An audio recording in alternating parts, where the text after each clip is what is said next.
El siguiente programa cuenta con subtítulos de apoyo. Lo más importante, es un gusto saludarlos.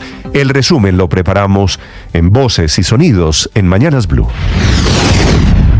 Es una cadena que va de lo más alto, desde la orden de un ministro, hasta pasar por las manos del alcalde e inclusive hasta el nombre del contratista que iba a ejecutar la obra. Esta es la primera declaración ante la justicia que se conoce del exdirector de la Unidad de Gestión de Riesgos. Entrega de contratos dirigidos a cambio de lograr el propósito en la comisión.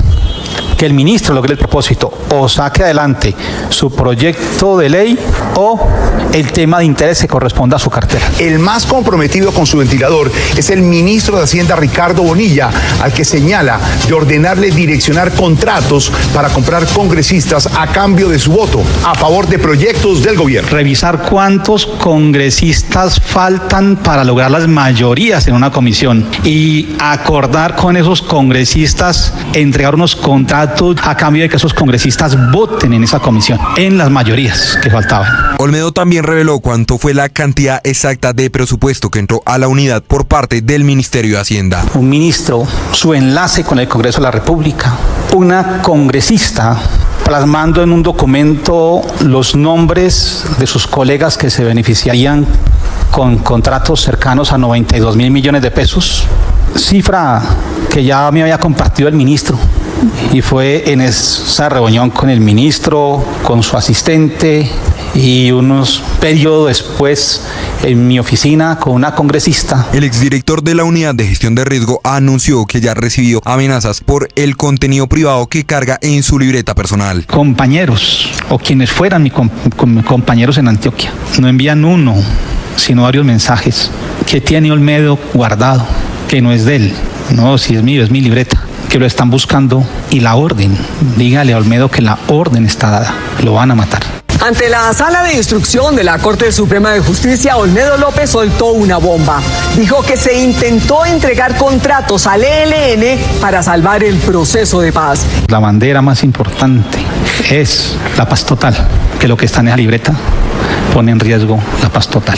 López señala que se realizó un contrato al departamento de Arauca, esto en medio de la polémica por el secuestro por parte del ELN, argumentando que este era uno de sus principales métodos de financiación y dio a entender que gracias a esto se destrabó el proceso con este grupo armado. Lo que yo entendí en esa carta del ELN, que les habían garantizado y cómo le garantizan la manutención a unos frentes que están dialogando de paz. Yo no lo conozco, pero sí sé leer entre líneas. Y luego el comunicado de volvemos a la mesa cuando yo veo que uno de esos contratos va para ese territorio. En respuesta, el presidente Gustavo Petro, desde su cuenta de X, acusó que el informe de Noticias Caracol se trata de una manipulación, argumentando que las acusaciones buscan opacar el éxito de su gobierno, que López estaba buscando además, con sus declaraciones, reducir su pena sin devolver el dinero robado a los colombianos. Y sobre el ELN y los contratos para mantener a la guerrilla durante el diálogo de paz, el presidente Petro dijo que su gobierno ha entregado a la Fiscalía las pruebas de cómo el ELN en el departamento de Arauca ha lavado dinero a través de lavadores profesionales, pero no en su gobierno, sino en el gobierno del expresidente Iván Duque. Y ante las revelaciones de Olmedo López, se conoció en las últimas horas que 2 de sus colaboradores que hacen parte de su defensa presentaron la renuncia. La Corte Suprema de Justicia ya recibió la compulsa de copias por parte de la Fiscalía General de la Nación sobre los 9 congresistas que están presuntamente implicados en el escándalo de corrupción de la Unidad Nacional para la Gestión del Riesgo. En esta compulsa de copias, la Fiscalía le pide concretamente a ese alto tribunal que investigue la posible participación de estos 9 congresistas en los hechos relacionados con el entramado de corrupción de la Unidad para la Gestión del Riesgo cuando Olmedo López era su director.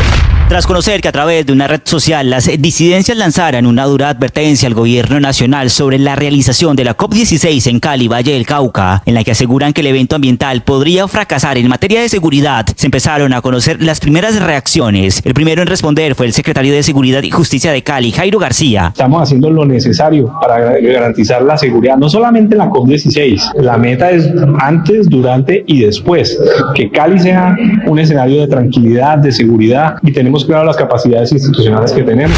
Su señoría, con respeto por usted, por la JEP, por la verdad, por las víctimas, no acepto ninguno de los cargos formulados en mi contra. Empezó formalmente el primer juicio en la JEP y es contra un militar. El coronel en retiro, Hernán Mejía, se enfrenta a una acusación por su presunta responsabilidad en 75 casos de falsos positivos.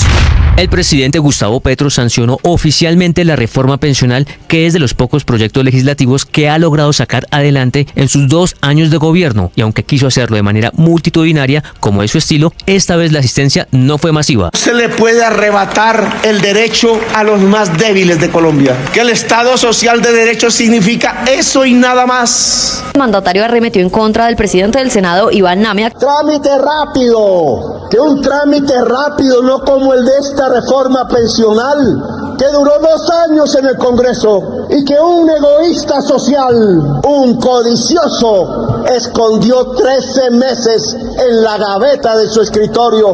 El presidente Gustavo Petro llegó al punto de comparar a la selección Colombia con la primera línea. Ayer hubiera querido recibir a la selección Colombia aquí, con el pueblo. Quizás un pueblo más juvenil, quizás de todas las edades. Creo que se lo merecían. Son jóvenes que en cierta forma son otra primera línea.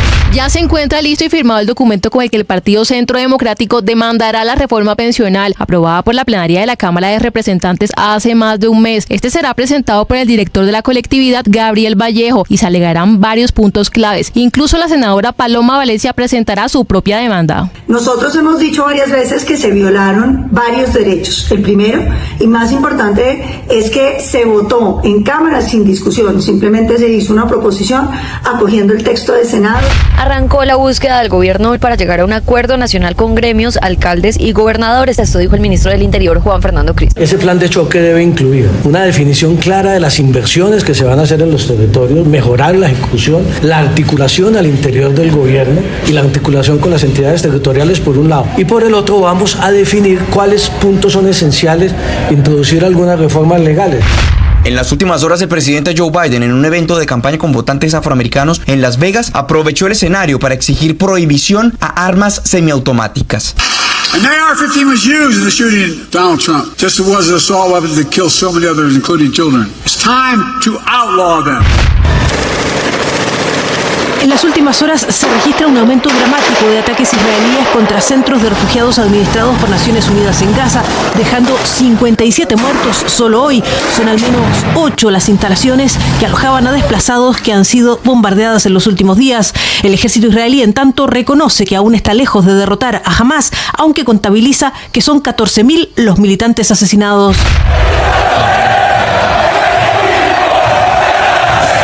Anoche, cerca de 40.000 hinchas de Millonarios se tomaron el estadio Nemesio Camacho El Campín para atender la presentación oficial del equipo que tendrá el embajador para el segundo semestre de este 2024. Sin embargo, quien se robó el show fue Radamel Falcao García, quien fue aplaudido por todos los presentes y no pudo esconder su felicidad por cumplir el sueño de niño. Es un momento inolvidable, muy emocionante, y quiero agradecerle a cada uno de ustedes que vinieron esta noche. De verdad que esto ha superado todas mis expectativas. Pero que con plata de los colombianos se esté comprando, comillas, la supervivencia de un proceso de paz. Que los grupos al margen de la ley tengan que actuar como la politiquería tradicional, mordiendo en los contratos del Estado. Y a lo que lleva eso, la paz total depende entonces de que fluya mermelada.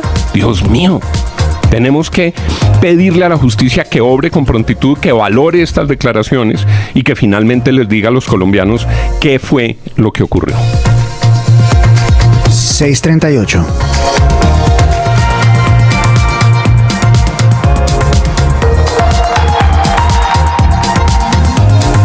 Vicepresidencial, todos ellos apoyando al expresidente Donald Trump. Y algo en común de lo que hablaron anoche aquellos que dieron discursos es el milagro del hecho de que el expresidente Donald Trump haya salido ileso de ese ataque del sábado pasado. Y pues muchas oraciones, Luis Carlos, vimos oraciones durante todo el día en ese recinto, agradecimiento, muchas proclamaciones, ovaciones al expresidente Donald Trump durante esta segunda noche en la que nuevamente apareció escoltado de 7 agentes del servicio secreto en el escenario. Se sentó, no estuvo dando discurso, estuvo esto sucederá el jueves, pero vio todos los discursos y fue reaccionando uno a uno a todo lo que tenían que decir aquellos que estaban apoyándolo y criticando temas como la migración irregular en los Estados Unidos. 6 de la mañana, 42 minutos. María, vamos a volver en instantes. Todo lo que está pasando en la convención republicana en Milwaukee, Wisconsin. Fue presentada la primera demanda contra el Hard Rock Stadium y la Conmebol. Diana Mateus, por los desmanes y los desastres. Buenos días en Miami. Sí, Luis Carlos, muy buenos días. En vivo, la FM de RCN desde Miami. Como usted lo dice, fue presentada esa primera demanda contra el Estadio Hard Rock y la Conmebol tras el caos del domingo en la final de la Copa América. La demanda fue presentada por una familia que gastó más de $4,000 en los boletos para asistir al partido entre Colombia y Argentina, pero no se les permitió entrar al estadio. El abogado de los demandantes considera que ni el estadio ni la Conmebol garantizaron un entorno seguro para quienes pagaron sus boletos, acusándolos por lo tanto de negligencia por no poder controlar a la multitud. Precisamente ante esta situación, el comisionado de Miami-Dade, Juan Carlos Bermúdez, pidió una reunión especial para analizar el tema. Realmente estuve muy desencantado con lo que vi el domingo, y yo creo que todos lo vimos, ¿no? De aquí en otra parte del mundo, y lo más preocupante es que tenemos el campeonato mundial, ¿no? La Copa Mundial que viene en poco tiempo, y tenemos que estar preparados para... El comisionado de Miami-Dade y presidente del Comité de Seguridad Pública del Condado dijo también que deben aprender de esto y ver por qué razón tantas personas que no tenían el derecho a entrar pudieron causar este caos en el estadio en esa final de la Copa América. La FM de RCN, las noticias como son. 6 de la mañana, 40.